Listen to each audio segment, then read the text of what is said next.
hello everybody. My name's Simon Colvin. I'm a partner at Waitmans where I lead the utilities and energy sector. Welcome to today's edition of the Transition Series. If you've seen any of the sessions so far, you'll be familiar with the concept. What we're seeking to do is speak to our clients and contacts just about their different perspectives on the energy sector, particularly in relation to the current lockdown period and how that's impacting them. Today we're lucky enough to be joined by Alistair Hilditch Brown of the Broad Group. Alistair, would you just like to introduce yourself? Sure. My name's Alistair Hilditch Brown. I'm Managing Director of the Broad Group of Companies, a diverse group of companies located in the UK, providing nationwide services. We provide a wide range of environmental management and waste management services. We are in the process of building a large-scale energy recovery facility, and we provide alternative fuel services to a range of markets throughout the UK and Europe. That's great, Alistair, thank you. And so, yeah, the project that we've been working sort of closely with you in relation to is the Buttington project and your energy recovery facility. Can you tell us a bit more about that project? Sure. The energy recovery facility that we're in the process of building in Buttington in Mid Wales is an interesting project. We've worked on it for a number of years, looking at identifying what technologies would work. It's a challenging and interesting market. We've partnered with Hitachi Zeus and Innova, the world leader in delivering energy recovery facilities with over 400 plants located around the world. Fantastic team, very exciting project. We're in our final stages now of completing all of our documentation, ready for submission of planning in October this year. Okay, that's really interesting. Thank you. And I suppose one of the things that I suppose is at the forefront of everybody's minds at the moment is obviously COVID-19 and the impact that that's having on projects. What impact is COVID-19 having on you and the energy recovery facility at Buttington and the project?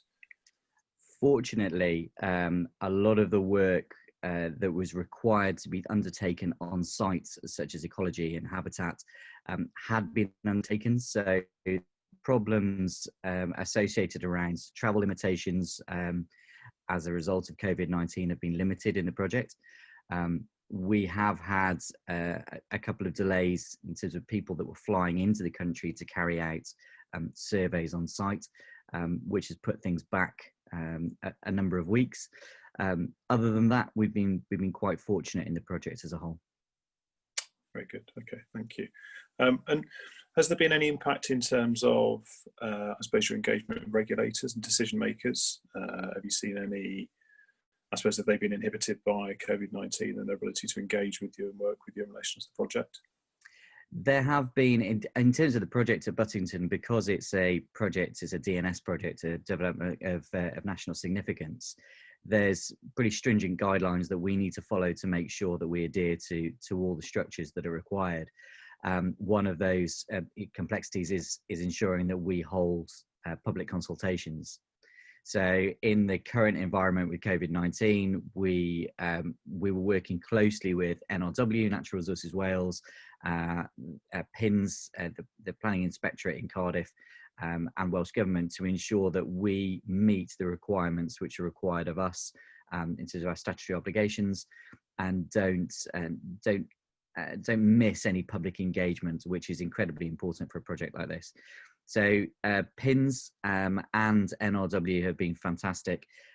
They have been supportive of the current COVID-19 situation, and allowing for virtual consultations to take place. It's something which the team are looking at. If the position on social distancing doesn't relax enough for us to hold public consultations, guidance will now allow us to hold virtual consultations in the same process, allowing the public to attend those in a controlled manner, which adheres to social distancing rules. Okay, I suppose that's an interesting point. And is that through the use of, I suppose, online sort of Q&A questionnaires and actual online meetings and those sorts of things, or has it been thought about in that much detail? Or it has. There have been a number of projects throughout the UK which have already held virtual consultations over the last few weeks. Some of those have been Q&A sessions. Some of them have been via Zoom meetings to allow key stakeholders to attend and ask questions about the project and understand any intricate details which they need to understand. Obviously, we're sympathetic that this isn't the same as a face-to-face consultation, but we're following guidelines and doing the best that we can. Okay, very, very good. I suppose in terms of your project, have you got any sort of perception or understanding of other similar projects across the country, other things that other people are doing? Are they faring as well as you, or sort of the funding streams for these sorts of projects? Any I suppose perception of what's going on in that space too?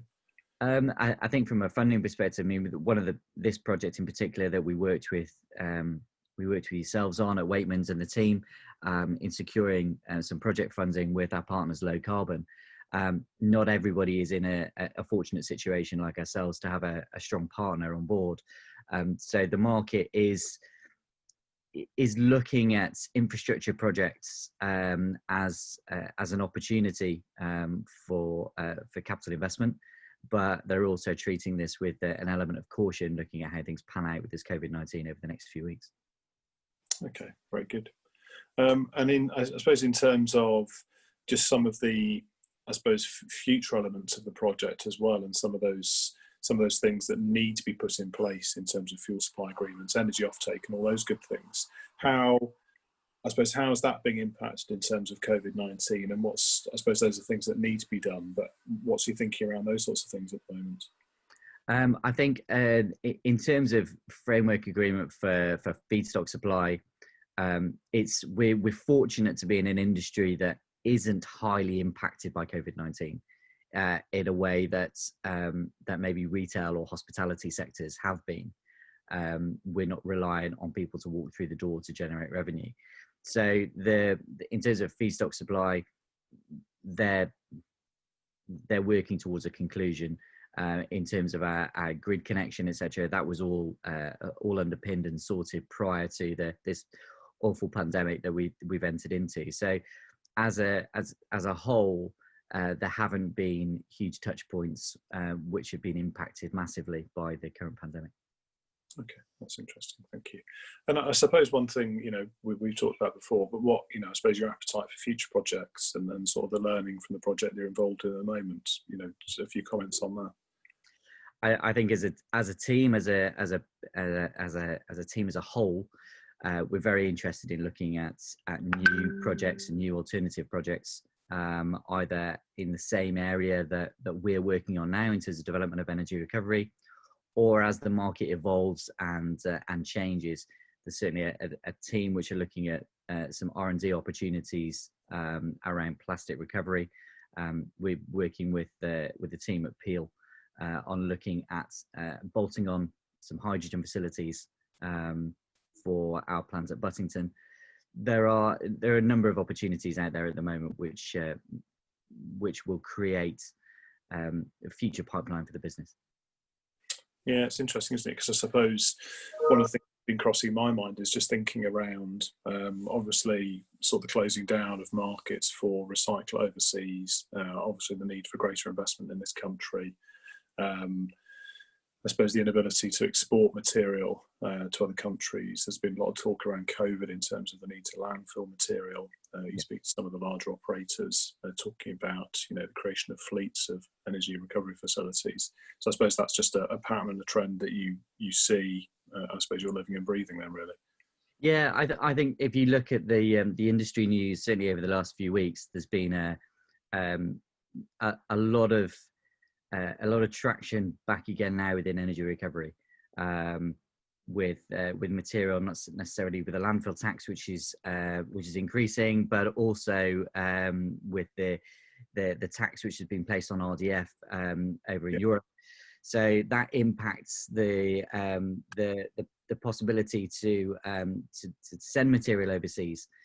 So people are looking at what they can do in this country. So there are not necessarily large scale. So there are some large scale facilities which are online. Certainly one with Low Carbon are involved with in the West Midlands, but there are also some small scale modular facilities which are coming online as well, which make the barrier to entry into energy recovery quite a bit more easier to enter than some of the large scale projects.